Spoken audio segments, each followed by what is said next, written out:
Hi folks, it's a Sunday afternoon on the 20th of March. And I just thought I've got to put the canoe in and go for a little tour around the lake. At least around the part that's open. Last year at this time, we were still snowmobiling right down between the bow of the canoe and the cattails on the left-hand side there. That's one of the main snowmobile trails through here. And we were ice fishing up on Limerick. I certainly wouldn't want to take that chance today. It's amazing how early the spring has come along. And we didn't have a very cold winter in comparison to other years, although it did dip to minus 39 one time. So we didn't make a lot of ice this winter. Normally, I think last year, if I remember correctly, it was about 26, 28 inches of ice out in the main lake. This year, I don't even think we hit 18 inches, which is not a lot. It's certainly safe, of course, but not a normal winter.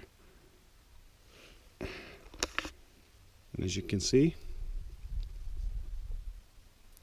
I'm just skirting the edge here, just canoeing around, and you can see on the hill over there, would be right mid-screen right now. The snow's almost gone off some of the hills, and the timber, and the hardwoods.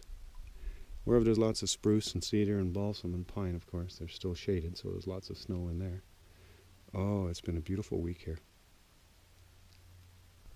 If we look in the water there, you can see all the cedars. This area once was a huge cedar swamp. And the bottom is just loaded with rotten cedar logs. And there's the other beaver swimming back towards the house. I think he's got something in his mouth by the looks of it. There's another muskrat house. Well, the water level's probably gone up at least a foot since we've been here this week, as the snow melts in the hills and the ice and it all flows down. So there'll probably be about 12 inches more of that house out of the water. It's usually built on an old stump or something that's previously there, and you can see the remains of a cedar tree that's blown over and a little bit of the roots sticking up. And it's all sorts of mud from the bottom and cattails and weeds and other stuff. And they spend the winter in there, going out to forage, and they don't freeze to death.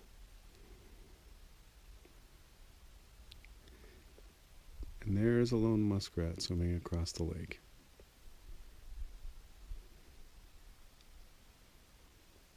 What a beautiful view.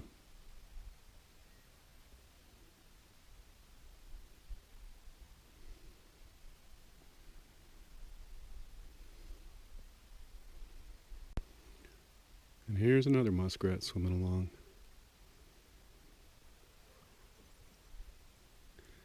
And he didn't like us. Under the water he went. Oh, there he is.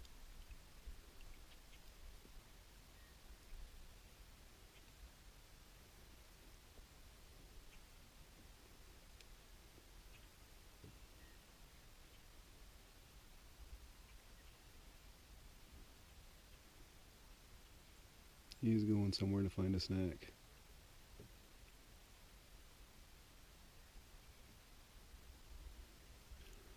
So this is a fairly typical beaver house. Again, the water level's up about a foot here, so it would be much bigger in diameter and much higher out of the water. But there's probably a pair of adults in there. It's not a very big house. And to the right of the house, right now in the middle of the screen, is the feed bed. That's the brush and twigs that they put there they harvest in the fall and place there so they can dive out under the ice and pick up food and take it back into the house and eat it, or chew away under the ice.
I don't think those geese like me here too much. They've flown ahead of me all the way up the lake, and unfortunately for them, all we got left now is ice.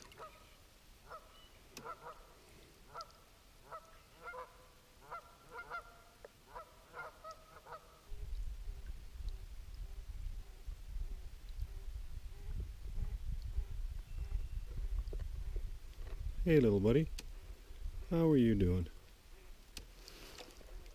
Oh, you're okay.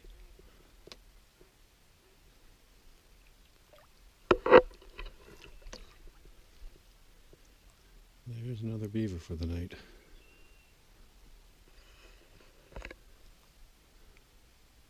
He's a little more shy than the other ones we saw though.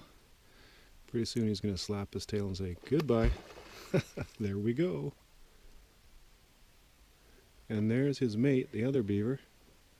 Actually is over there, off the point. Well, as sad as I am to say it, it's probably time I dipped the paddle in the water and took us home. We've had a great evening tonight.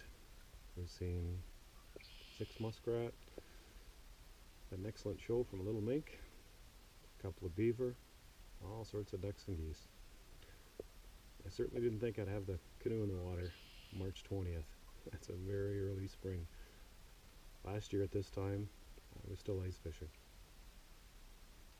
Anyways, hope you've enjoyed tonight, or this evening, and I look forward to seeing you again on Out of the House with Paul.